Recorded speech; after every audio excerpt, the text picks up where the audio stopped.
Hi, and welcome. I'm Sharmen, and I want to take just a few minutes today to talk about something that's not actually new, but seems to be gaining a new label, and that is Narcissistic Victim Syndrome. And to set the stage, I want to talk just for a few minutes about narcissism first, and then we'll talk about the victims. Narcissism has become such a buzzword lately. It's really used to describe someone who is oppressive. They are self-absorbed, self-serving, proud, lack empathy. There's a number of other adjectives used to describe a narcissist. But bigger picture is it's someone who is so oppressive and cruel that living with them, you lose a sense of yourself. You lose who you are. You are consumed by them. In so many cases, a narcissist will tell you how to think and what you feel and how to be, and imply that everything you do think or feel or behave is stupid or foolish or ignorant or less than, because it doesn't match with what they want or what their agenda is, or just it's not serving them in some way that they want it to.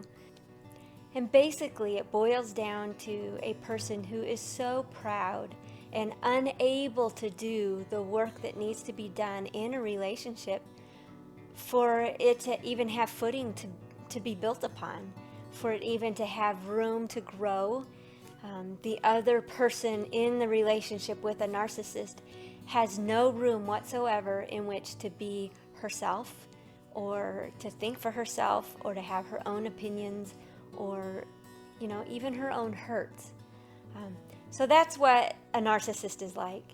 Now, when we get to talking about narcissistic victim syndrome, what we're talking about is anyone who has lived any length of time whatsoever under the oppression of someone who matches these qualities.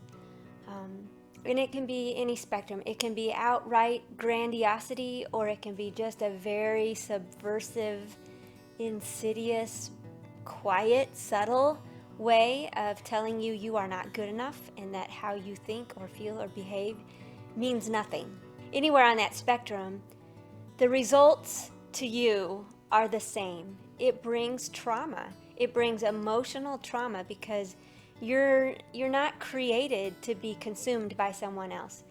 You are created to have your own thoughts and opinions and personality and desires and likes and dislikes and all of that. You are created to have your own. And when you constantly have someone telling you that none of that means anything or holds any value or is important or is worth looking at, worth using in the relationship, everything you bring to the table is stomped on.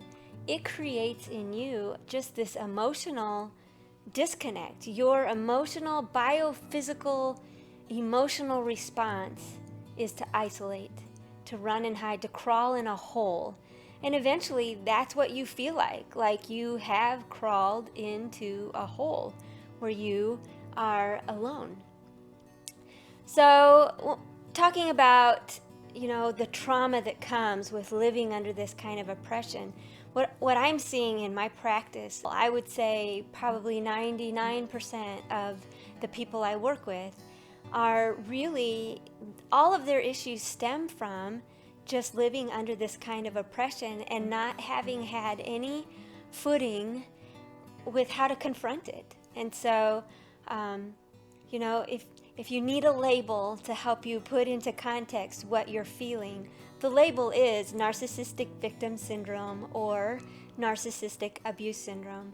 How it's manifested in your life is normal symptoms of trauma, which are fear, anxiety, depression, eating disorders, sleeping disorders, flashbacks, all of those sorts of issues that come out of just living in high stress all of the time. And that high stress is because of trying to meet the demands of this narcissist all of the time, at the same time being told, in essence, you will never meet those demands.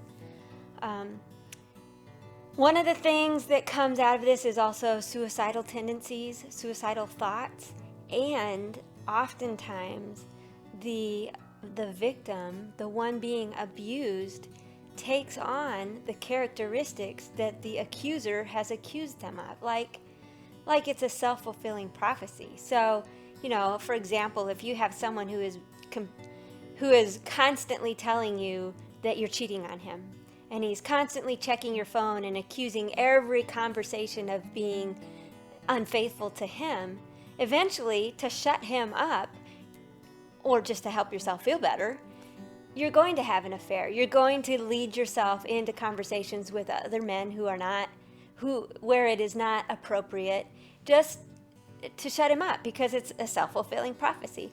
So a lot of times what I see in my office is women who actually feel like abusers themselves at this point, or feel any of these characteristics that their husbands or significant others have dumped on them for years. And so we have to untangle all of that chaos and try to help them get some footing with just knowing who they are and being able to stand on that again.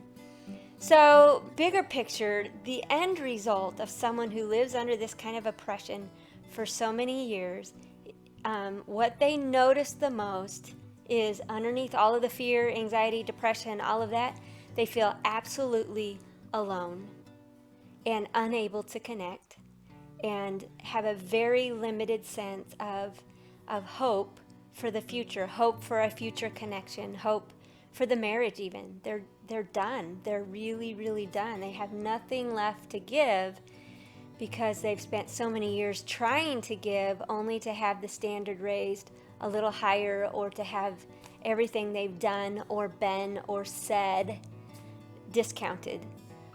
So that's what we're talking about when we're looking at Narcissistic Victim Syndrome.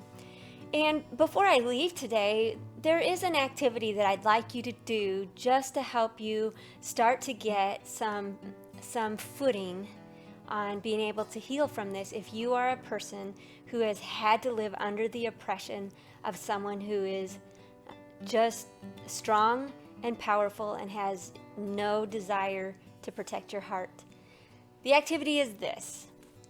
I want you to write down every way that you feel you've been harmed over the last however many years it's been with this person. I want you to get into a quiet place where you don't have to be afraid of anyone looking over your shoulder. You don't ever have to share any of this with anyone. I just want you to see on paper all the ways you feel you've been harmed.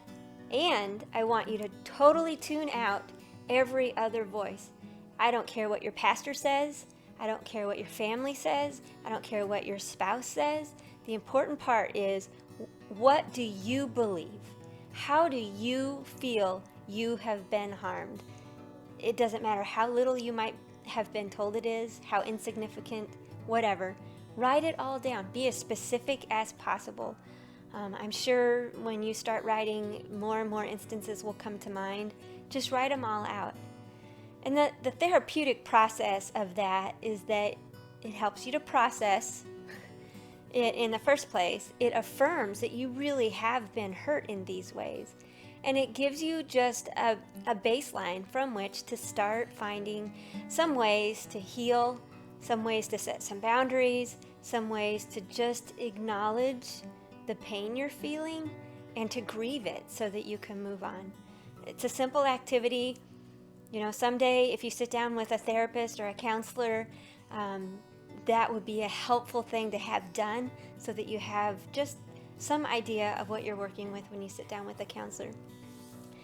And the next step, if you're really looking for some healing, is to have someone walk alongside you who can help you just untangle this chaos in your own heart, help you to see your way through this, help you to just think more rightly and tune out those voices that are harming you, so that you can just be open to finding your own core sense of self again.